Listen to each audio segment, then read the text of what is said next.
pueden medir en términos de desigualdad social. Son ricos quienes más emiten CO2 y más consumen carbono, son pobres quienes menos lo hacen.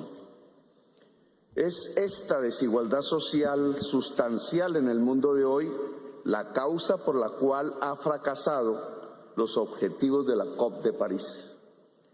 Hoy se emite un 12% más de CO2 en el mundo que en el 2010.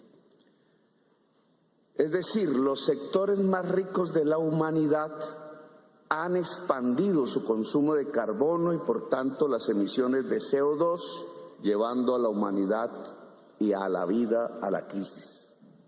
Adicionalmente a tal aberración no se financió el Fondo del Clima como se prometió para proteger las poblaciones no emisoras de CO2, es decir, las poblaciones pobres.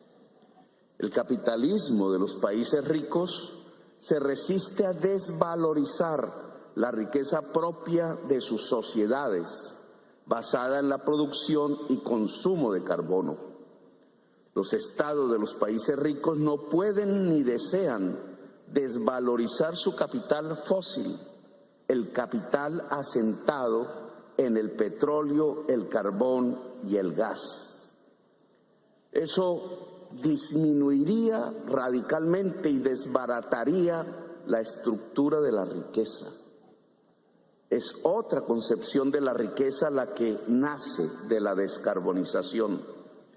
La energía fósil ha sido la energía fundamental en el enorme crecimiento de la productividad del trabajo y por tanto de las ganancias de la gente más rica del planeta. Estas gentes que dominan el poder político no permiten que se extinga la base misma de su riqueza. El sueño americano, el confort europeo, el síndrome de alcance de la China o de la India se basan en el consumo pleno de carbono. El consumo de la parte de la humanidad más rica del planeta, al basarse en carbono, es un consumo basado en la muerte de los demás. De ahí la enorme capacidad de destrucción democrática que está en la base de sostener el capital fósil. Por otra parte, la transferencia de riqueza del norte hacia el sur para adaptar las poblaciones que no emiten CO2 a las contingencias cada vez más mortales del impacto del clima desbocado se ven como ajenas al mercado. En el sur, en sus zonas tropicales, disminuye el agua líquida y se provoca el éxodo. El vaciamiento de población del sur y la marcha de pueblos enteros hacia el norte está en camino.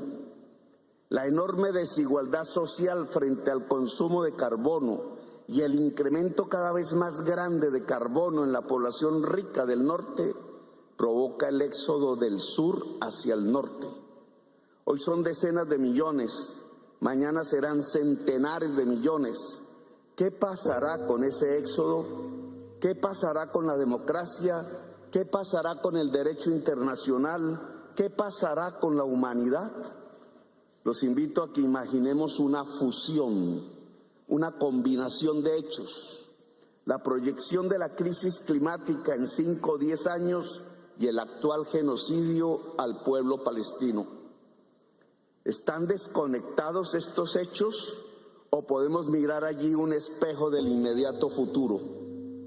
El genocidio y la barbarie desatada sobre el pueblo palestino es lo que le espera al éxodo de los pueblos del sur desatado por la crisis climática. Si los portadores de la riqueza del norte, intensiva en consumo de carbono, no permiten apagar las chimeneas emisoras, es decir, no dejan de consumir petróleo, carbón y gas, se romperán de manera irreversible los pilares que sostienen la existencia de la vida humana en el planeta. Pero esa ruptura se generará de manera desigual. La mayor parte de las víctimas climáticas, que se contarán por miles de millones, estarán en los países que no emiten CO2 o muy poco. Sin transferencias de riqueza del norte al sur, las víctimas climáticas cada vez tendrán menos agua líquida en sus hábitats y se trasladarán al norte. a donde los deshielos permitirán el agua dulce. El éxodo será de miles de millones. Este éxodo inmenso tendrá respuestas en el norte. Ya la podemos ver en las conductas antimigratorias de los países ricos y el ascenso de las extremas derechas en ellos. Hitler está golpeando las puertas de los hogares de la clase media europea y norteamericana y muchos ya lo han hecho entrar. El éxodo será respondido con muchísima violencia, con la barbarie misma. Lo que vemos en Gaza es el ensayo del futuro. ¿Por qué los grandes países consumidores de carbono han permitido el asesinato sistemático de miles de niños en Gaza? Porque Hitler ya entró a sus hogares y se alistan para defender sus altos niveles de consumo de carbono y rechazar el éxodo que provoca. Ya podemos ver entonces el futuro, el cierre de la democracia, su final y la barbarie desatada contra nuestros pueblos, los pueblos que no emitimos CO2, los pueblos pobres. Es evitable este futuro de una Gaza generalizada sobre el éxodo creciente de nuestros pueblos. Las votaciones en las Naciones Unidas sobre la barbarie contra Palestina marcan una fragmentación política mundial. Aún hay países que a punto de hundirse, como las islas de Vanuatu y otras islas, votan contra Palestina. Pero la inmensa mayoría de los pueblos pobres del mundo se han unido para detener la barbarie.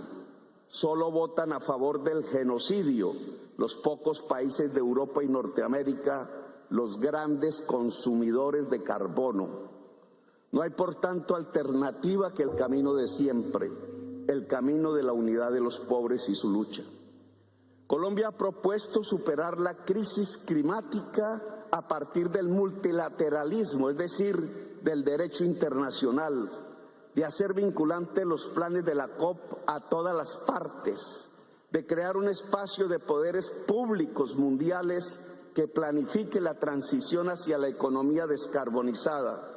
Colombia ha propuesto la reestructuración del sistema financiero mundial, el cambio de deuda pública por emisión de derechos especiales de giro que financien los planes de mitigación y adaptación a la crisis climática, el fortalecimiento y reforma de las Naciones Unidas. Colombia ha dejado de firmar contratos de exploración de carbón, petróleo y gas.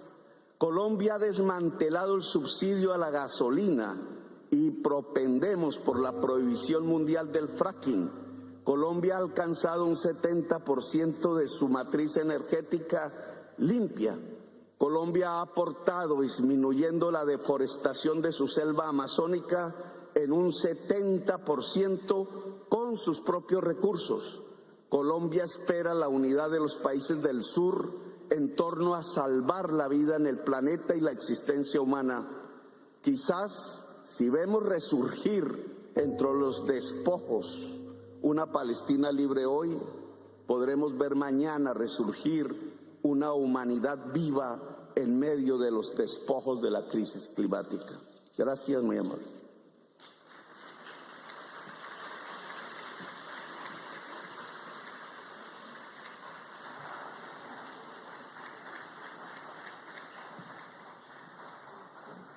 Thank you, Your Excellency. It is my pleasure to welcome